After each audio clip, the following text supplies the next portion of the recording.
जब तिरंगा हवा में लहराता है, जब राष्ट्रगान की धुन दिल को गर्व से भर देती है और जब 26 जनवरी का सूरज पूरे देश पर एक साथ उगता है, तो हम कहते हैं आज हमारा देश गणतंत्र है। यह शब्द गणतंत्र सिर्फ एक शब्द नहीं है, बल्कि एक भावना है, एक इतिहास है, एक संघर्ष की कहानी है जो लाखों करोड़ों भारतीयों के खून पसीने से लिखी गई है। हर साल 26 जनवरी को जब पूरा देश जश्न में डूब जाता है, तो वह पल हमें याद दिलाता है कि हम कितने भाग्यशाली हैं कि हम एक ऐसे देश में रहते हैं जहां लोकतंत्र की जड़ें इतनी गहरी हैं कि कोई तूफान उन्हें हिला नहीं सकता। लेकिन क्या हमने कभी सोचा है कि इस जश्न की नींव में कौन कौन से पत्थर हैं, कौन कौन से महापुरुषों के सपने और बलिदान हैं जो हमें यह आजादी और समानता दे रहे हैं?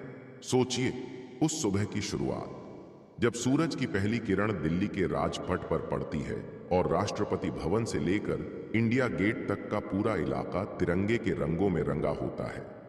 परेड शुरू होती है, सेना के जवान कदम ताल करते हुए गुजरते हैं, उनके कदमों की गूंज पूरे देश को एकजुट करती है।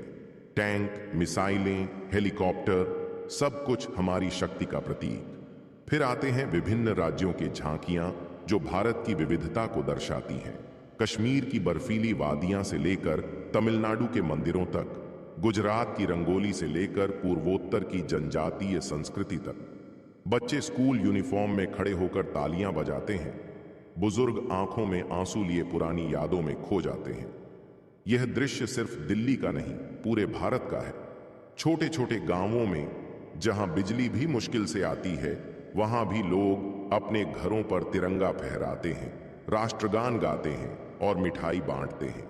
शहरों के अपार्टमेंट्स में जहां लोग व्यस्त जीवन जीते हैं, वहां भी सोसाइटी के ग्राउंड में छोटा सा कार्यक्रम होता है। बच्चे स्पीच देते हैं, राष्ट्रभक्ति के गीत बजते हैं। लेकिन इस सब के बीच जब हम 26 जनवरी को अपने बचपन के स्कूलों में, कॉलेज के प्रांगण में, शहर के व्यस्त चौराहों पर या किसी सामाजिक मंच पर गणतंत्र दिवस का उत्सव देखते हैं, तो दिल में एक अजीब सी उमंग और गर्व की लहर दौड़ जाती है। वह पल जब तिरंगा लहराता है, हवा में देशभक्ति के गीत गूंजते हैं और मंच पर सजे फूलों की महक हर दिल को छू जाती है। बच्चे अपनी मासूम मुस्कान के साथ राष्ट्रगान गाते हैं। उनकी आवाजें इतनी मधुर होती हैं कि लगता है जैसे स्वर्ग से कोई स्वर लहरा रहा हो।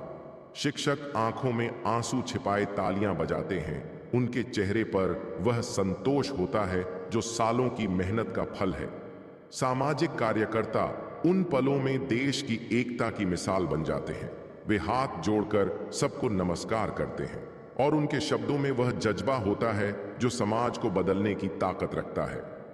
मंच पर लगी उन महापुरुषों की तस्वीरें, गांधी जी की शांत मुस्कान जो अहिंसा की शिक्षा देती है, नेहरू की दूरदृष्टि जो आधुनिक भारत की नींव रखती है, भगत सिंह की क्रांतिकारी ज्वाला जो युवाओं में जोश भरती है, हर एक हमें याद दिलाती है कि हमारा आज उनके बलिदानों की देन है। गांधी जी की तस्वीर देखकर याद आता है वह दौर जब वे नमक सत्याग्रह कर रहे थे, कैसे उन्होंने ब्रिटिश साम्राज्य को घुटनों पर ला दिया। नेहरू की तस्वीर हमें ले जाती है उस समय में जब वे डिस्कवरी ऑफ इंडिया लिख रहे थे और भारत को एक सेक्युलर प्रगतिशील राष्ट्र बनाने का सपना देख रहे थे। भगत सिंह की तस्वीर तो जैसे आग उगलती है। उनकी किताबें, उनके पत्र, वह इंकलाब जिंदाबाद का नारा जो आज भी गूंजता है। हम पुष्प अर्पित करते हैं, सिर झुकाते हैं और उनके योगदानों को दिल से सलाम करते हैं। यह दृश्य हर जगह एक सा लगता है, जैसे पूरे देश का दिल एक साथ धड़क रहा हो। उत्तर से दक्षिण, पूर्व से पश्चिम, सब जगह एक ही भावना, एक ही उत्साह। लेकिन इसी उत्सव के बीच एक खालीपन है जो चुपचाप चुभता है। एक कमी जो सालों से नजर आती है, लेकिन हम चुप रह जाते हैं। चाहे वह छोटा सा गांव का स्कूल हो जहां बच्चे मिट्टी के फर्श पर बैठकर राष्ट्रगान गाते हैं, उनकी छोटी छोटी किताबें गंदी हो जाती हैं लेकिन उनका जोश कम नहीं होता। या बड़ा कॉलेज जहां युवा सपनों की उड़ान भरते हैं, वे डिबेट करते हैं, पोस्टर बनाते हैं और भविष्य की योजनाएं बनाते हैं। या सरकारी दफ्तर जहां फाइलों के बीच देश सेवा की बातें होती हैं, क्लर्क से लेकर अधिकारी तक सब तिरंगे के नीचे खड़े होकर शपथ लेते हैं। या कोई सामाजिक मंच जहां लोग एकजुट होकर आजादी का जश्न मनाते हैं। एनजीओ वाले, वॉलंटियर्स सब मिलकर कार्यक्रम आयोजित करते हैं। अधिकतर जगहों पर एक तस्वीर गायब रहती है, डॉक्टर भीमराव अंबेडकर की तस्वीर। बाबा साहब की वह मुस्कान जो न्याय और समानता की रोशनी बिखेरती है, वह आंखें जो सदियों की दासता से मुक्ति का सपना देखती हैं, वह क्यों नहीं होती मंच पर। यह कोई छोटी मोटी भूल नहीं, कोई संयोग नहीं, यह एक गहरा दर्द है, एक अन्याय जो हमारे गणतंत्र के दिल में छिपा है। सोचिए, कितने स्कूलों में आपने देखा होगा कि गांधी, नेहरू, पटेल की तस्वीरें तो लगी होती हैं, लेकिन अंबेडकर की नहीं। क्यों? क्या उनका योगदान कम था, या हमारी सोच अभी भी जातिवादी बंधनों में जकड़ी हुई है? यह कमी सिर्फ एक तस्वीर की नहीं, बल्कि एक पूरी विचारधारा की है। जब हम गणतंत्र दिवस मनाते हैं तो हम संविधान का जश्न मनाते हैं, और संविधान के बिना गणतंत्र क्या है? एक खोखला शब्द।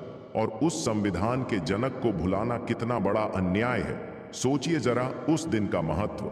26 जनवरी 1950 जब भारत का संविधान लागू हुआ, वह दिन जब हमारा देश सच्चे अर्थ में गणतंत्र बना, जहां हर नागरिक को समान अधिकार, समान सम्मान और समान अवसर मिले। उससे पहले 15 अगस्त 1947 को हम आजाद तो हुए, लेकिन वह आजादी सिर्फ राजनीतिक थी। असली आजादी तो 26 जनवरी को आई, जब हमने अपना खुद का कानून बनाया, अपना खुद का रास्ता चुना। संविधान सभा की बैठकें, वह बहसें, वह चर्चाएं, वह रात दिन की मेहनत। 26 नवंबर 1949 को संविधान को अपनाया गया और 26 जनवरी 1950 को लागू किया गया। क्यों 26 जनवरी? क्योंकि 1930 में इसी दिन कांग्रेस ने पूर्ण स्वराज की मांग की थी। यह एक ऐतिहासिक संयोग नहीं, बल्कि एक सोचा समझा कदम था। और उस संविधान के मुख्य शिल्पकार कौन थे? डॉक्टर भीमराव अंबेडकर। एक ऐसा इंसान जो खुद दलित समाज से आया, जिसने जन्म से ही भेदभाव का दंश झेला। उनका जन्म 14 अप्रैल 1891 को महू, अब मध्य प्रदेश में हुआ था। उनके पिता सेना में थे, लेकिन समाज की नजरों में वे अछूत थे। बचपन में स्कूल में उन्हें अलग बैठाया जाता था, पानी नहीं छूने दिया जाता था, लेकिन अंबेडकर ने हार नहीं मानी। वे पढ़ाई के लिए रात दिन मेहनत करते, लेकिन समाज की ऊंच नीच की दीवारें उन्हें रोकतीं। फिर भी वे नहीं रुके। एल्फिंस्टन कॉलेज से ग्रेजुएट हुए, फिर बारोदा के महाराजा की मदद से कोलंबिया यूनिवर्सिटी गए, जहां उन्होंने अर्थशास्त्र में एमए और पीएचडी की। फिर लंदन स्कूल ऑफ इकोनॉमिक्स से डॉक्टरेट, बैरिस्टर बने, अर्थशास्त्री बने, समाज सुधारक बने। उनका जीवन संघर्ष की मिसाल है। 1920 के दशक में उन्होंने महाड़ सत्याग्रह किया, जहां दलितों को सार्वजनिक तालाब से पानी पीने का अधिकार दिलाया। 1932 में पूना पैक्ट, जहां उन्होंने गांधी जी के साथ समझौता किया ताकि दलितों को अलग निर्वाचन क्षेत्र मिले। उन्होंने बहिष्कृत भारत अखबार शुरू किया, इंडिपेंडेंट लेबर पार्टी बनाई। जब आजादी आई तो नेहरू ने उन्हें कानून मंत्री बनाया और संविधान सभा की ड्राफ्टिंग कमेटी का चेयरमैन। 389 सदस्यों के बीच बैठकर हर शब्द, हर धारा को ऐसे गढ़ा जैसे मां अपने बच्चे को संवारती है। संविधान बनाने में 2 साल 11 महीने और 18 दिन लगे। 395 अनुच्छेद, 22 भाग, 8 अनुसूचियां। उसमें क्या क्या है? मौलिक अधिकार, अभिव्यक्ति की आजादी, समानता का अधिकार, धार्मिक स्वतंत्रता, नीति निर्देशक सिद्धांत, शिक्षा, स्वास्थ्य, रोजगार, पंचायती राज, आरक्षण, सब कुछ जो समाज के कमजोर वर्गों को मजबूत बनाता है। उस संविधान में दलितों, महिलाओं, अल्पसंख्यकों, मजदूरों, सबके लिए न्याय की आवाज है। अनुच्छेद 14, कानून के समक्ष समानता। अनुच्छेद 15, भेदभाव निषेध। अनुच्छेद 17, अस्पृश्यता उन्मूलन। महिलाओं के लिए वोट का अधिकार, संपत्ति का अधिकार, अल्पसंख्यकों के लिए सांस्कृतिक अधिकार, मजदूरों के लिए न्यूनतम मजदूरी, काम के घंटे। वह संविधान जो हमें बोलने की आजादी देता है, जीने की गरिमा देता है, सपने देखने का हक देता है। बाबा साहब ने अपना पूरा जीवन लगा दिया ताकि हमारा देश जाति, धर्म, लिंग के बंधनों से मुक्त हो। उनके शब्दों में, संविधान सिर्फ एक किताब नहीं, यह जीवंत दस्तावेज है जो समाज को बदलता है।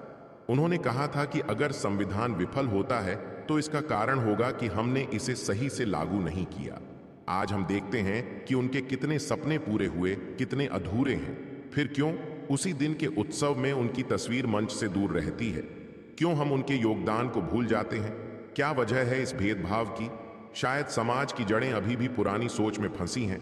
जातिवाद की वह विषबेल जो सदियों से फैली हुई है, ऊंची जातियों का अहंकार जो अंबेडकर जैसे महानायक को स्वीकार करने में कतराता है, या राजनीतिक कारण जहां कुछ लोग नहीं चाहते कि वंचितों के मसीहा को वह सम्मान मिले जिसके वे हकदार हैं। याद कीजिए, जब अंबेडकर जीवित थे तो उन्होंने कितने अपमान सहे। कैबिनेट में नेहरू से मतभेद, इस्तीफा, लेकिन उनका दिल इतना बड़ा था कि वे देश के लिए लड़ते रहे। 1956 में उन्होंने बौद्ध धर्म अपनाया क्योंकि हिंदू समाज में सुधार की गुंजाइश नहीं देखी। उनकी किताबें annihilation of caste, who were the Shudras, वे आज भी प्रासंगिक हैं। आज जब हम गणतंत्र दिवस मनाते हैं तो उनकी अनुपस्थिति एक टीस की तरह लगती है उन करोड़ों दलितों और पिछड़ों पर जो आज भी संघर्ष कर रहे हैं। गांवों में दलितों को मंदिर में घुसने नहीं दिया जाता, शहरों में नौकरियों में भेदभाव, शिक्षा में आरक्षण है, लेकिन समाज की नजरें बदलने में समय लग रहा है। क्या हमारा गणतंत्र सच्चा है अगर उसके शिल्पकार को ही भुला दिया जाए? नहीं, बिल्कुल नहीं। गणतंत्र का मतलब है जनता का शासन, लेकिन अगर जनता के एक बड़े हिस्से को इग्नोर किया जाए तो वह शासन अधूरा है। यह सवाल सिर्फ तस्वीर का नहीं, हमारे ज़मीर का है। आइए इस 26 जनवरी को हम वादा करें, बाबा साहब की तस्वीर को मंच पर गरिमापूर्ण जगह दें, उनके सपनों को जीवंत करें। स्कूलों में उनके बारे में पढ़ाया जाए, कॉलेजों में सेमिनार हों, सोशल मीडिया पर उनके योगदान शेयर किए जाएं, क्योंकि गणतंत्र तब सच्चा होगा जब हर योगदान को समान सम्मान मिलेगा। हमें याद रखना चाहिए कि अंबेडकर सिर्फ दलितों के नेता नहीं थे, वे पूरे भारत के थे। विचारों ने महिलाओं को सशक्त किया, हिंदू कोड बिल के जरिए अल्पसंख्यकों को सुरक्षा दी, मजदूरों को यूनियन का अधिकार, अर्थव्यवस्था में रिजर्व बैंक की स्थापना में उनका योगदान, पानी नीति, बिजली प्रोजेक्ट्स, सब कुछ। अब बात करते हैं विस्तार से अंबेडकर के जीवन की। उनका बचपन कितना कष्टपूर्ण था। स्कूल में टीचर उन्हें छूते नहीं थे, सहपाठी अलग बैठते थे, लेकिन उनके पिता रामजी मालोजी स्कोपाल ने उन्हें पढ़ाई के लिए प्रोत्साहित किया। 1907 में मैट्रिक पास किया, फिर बॉम्बे यूनिवर्सिटी से बीए। 1913 में अमेरिका गए, जहां पहली बार समानता का एहसास हुआ। कोलंबिया में उन्होंने अर्थशास्त्र, समाजशास्त्र पढ़ा। उनकी thesis administration and finance of the east India company. फिर लंदन, जहां उन्होंने कानून पढ़ा। 1923 में बैरिस्टर बने। भारत लौटकर दलितों के लिए काम शुरू किया। 1924 में बहिष्कृत हितकारिणी सभा बनाई। 1927 में महाड़ सत्याग्रह, हजारों दलितों ने चावदार तालाब से पानी पिया। ब्रिटिश सरकार ने उन्हें राउंड टेबल कॉन्फ्रेंस में बुलाया। वहां कम्युनल अवार्ड में दलितों को अलग निर्वाचन क्षेत्र मिले, लेकिन गांधी जी के अनशन से पूना पैक्ट हुआ, जिसमें सीटें बढ़ाई गईं। 1935 में वे गवर्नमेंट लॉ कॉलेज के प्रिंसिपल बने। 1936 में इंडिपेंडेंट लेबर पार्टी बनाई, चुनाव जीते। आजादी के बाद कानून मंत्री, लेकिन हिंदू कोड बिल पर मतभेद से इस्तीफा। फिर संविधान सभा में उनका भाषण। हम राजनीतिक लोकतंत्र बना रहे हैं, लेकिन सामाजिक और आर्थिक लोकतंत्र बिना यह अधूरा है। उन्होंने चेतावनी दी कि अगर असमानता रही तो लोकतंत्र खतरे में पड़ेगा। 1956 में नागपुर में 5 लाख लोगों के साथ बौद्ध धर्म अपनाया। उनकी मृत्यु 6 दिसंबर 1956 को हुई, लेकिन उनके विचार अमर हैं। 1990 में भारत रत्न मिला, लेकिन देर से। अब सोचिए, गणतंत्र दिवस पर उनकी तस्वीर क्यों नहीं? कई जगहों पर राजनीतिक कारण कुछ पार्टियां गांधी नेहरू को ही आगे रखती हैं। समाज में जातिगत पूर्वाग्रह, मीडिया में भी कम कवरेज, लेकिन बदलाव आ रहा है। कई राज्यों में अंबेडकर जयंती को छुट्टी है, स्टैच्यू लग रहे हैं। महाराष्ट्र में चैत्य भूमि, दिल्ली में अंबेडकर मेमोरियल। लेकिन गणतंत्र दिवस पर राष्ट्रव्यापी स्तर पर सम्मान चाहिए। कुछ व्यक्तिगत कहानियां। मेरे एक दोस्त के गांव में स्कूल में पहली बार अंबेडकर की तस्वीर लगाई गई तो बच्चे पूछने लगे, कौन है ये? टीचर ने बताया तो बच्चों में उत्साह आया। एक दलित बच्चे ने कहा, अब मुझे लगता है मैं भी कुछ बन सकता हूं। ऐसी कहानियां लाखों हैं। सामाजिक कार्यकर्ता जैसे नवसार्जन ट्रस्ट, जो दलित अधिकारों के लिए काम करते हैं, वे कहते हैं कि अंबेडकर की तस्वीर सम्मान का प्रतीक है। संविधान की कुछ महत्वपूर्ण धाराएं विस्तार से।